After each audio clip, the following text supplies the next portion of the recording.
we were talking about class segregation in neighborhoods and lifestyle, and how you have wealthy, uh, very restrictive places like New Albany, where they want to put a bunch of rules on you to keep up the property values. We'll just, for shorthand, we'll call this the HOA model.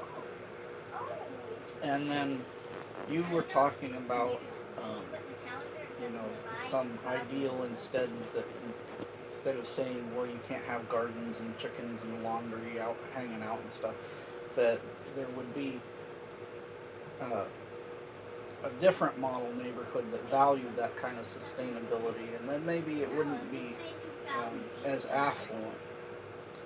But you were talking about why wouldn't poor people want to live there instead, and we mentioned about advertising, selling the idea of luxury and pushing people into the HOA model. But I said, well, what makes you think that the these eco-sustainable people would want to have trailer trash living next to them any more than the HOA folks would? And so then you said about, well, we bring this information to the poor people and so they can do it where they are. Um, and by it, I mean things like growing your own food, DIY stuff, starting your own home-based business, that kind of thing. And um, you know, that does have a role. I think this missionary work of evangelizing and educating to the underprivileged. I think there's been too much emphasis on that. I think a lot of I've seen it, especially in the foodie community. All this these white middle class educated folks who feel like, oh, we have to go tell those poor fat black people what to eat because they don't know any better.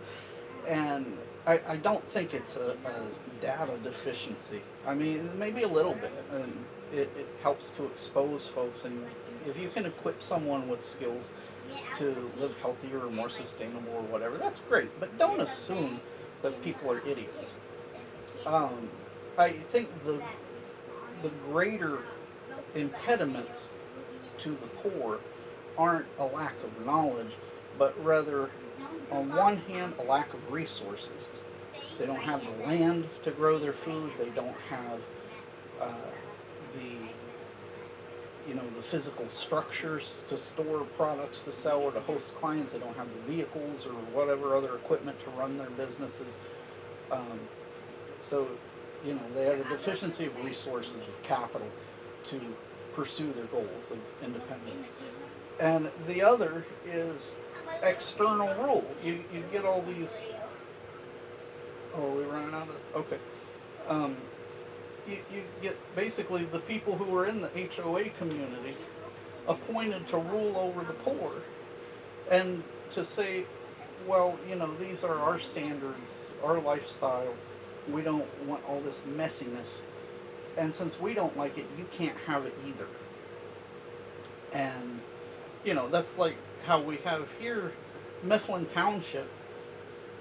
It is a working class community, and you see a lot of home-based stuff, a lot of backyard gardens. I mean, people raising a pig in their yard, this kind of stuff, chickens all over the place.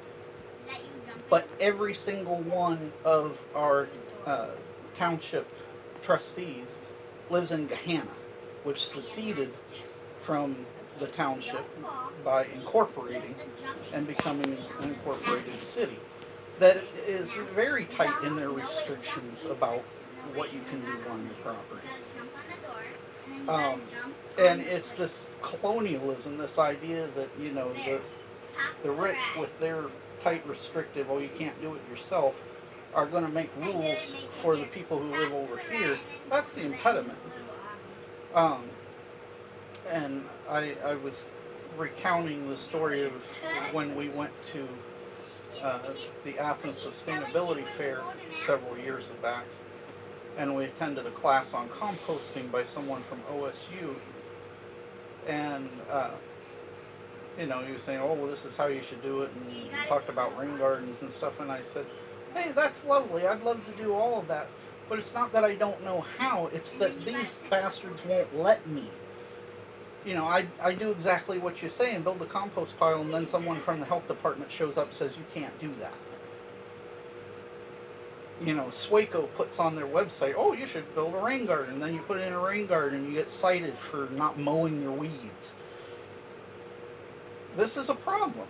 And the problem is one of communities not having self-rule. You know, what the standards that a community wants to live by should be set by the people in that community, not by hoity-toity bourgeois who live somewhere else. And that's all I had to say about that. Is it because the bourgeois assume that they're improving this other neighborhood by imposing? They see themselves as superior. And the whole thing of, oh, well, we don't want the poor people dragging down our property value. Well, yeah, they have this inherent idea that certain practices have value and other ones do not.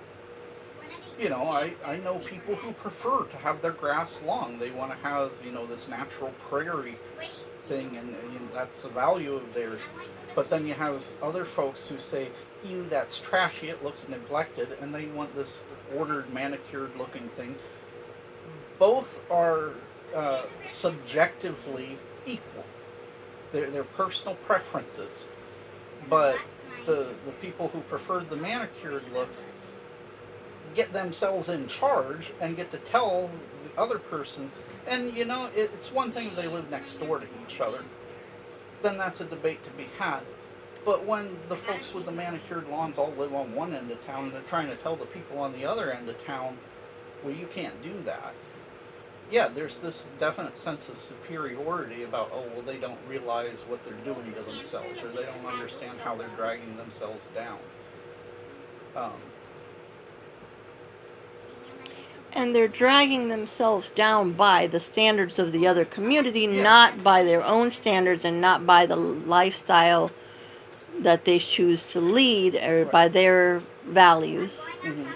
And these are irrelevant, you know, basically, like if you like to hang out your clothes, or some other person with different values may think that looks trashy. Mm-hmm. It's just a different culture, if you will. And I guess there is a little bit of truth in it, in that, you know, the folks in the HOA place, they have their own culture and their own values and so forth. And basically, if you don't know the right practices and signals to get past their gatekeepers, you don't get access to the wealth that they control. And so, you know, if you have a ghetto accent, you're not going to get hired at a job that pays you $70,000 a year for sitting at a desk. You have to know their cultural norms, and you know their cultural norms say, you know, you don't kill your own food at the back stoop and rip its feathers out there. Other cultures may find that totally normal. Yeah, I mean, other cultures you might have the whole community over to roast a pig in the yard, but whereas the HOA community, if you even have a pig, let alone kill one, you're going to get the cops called on you. Mm-hmm.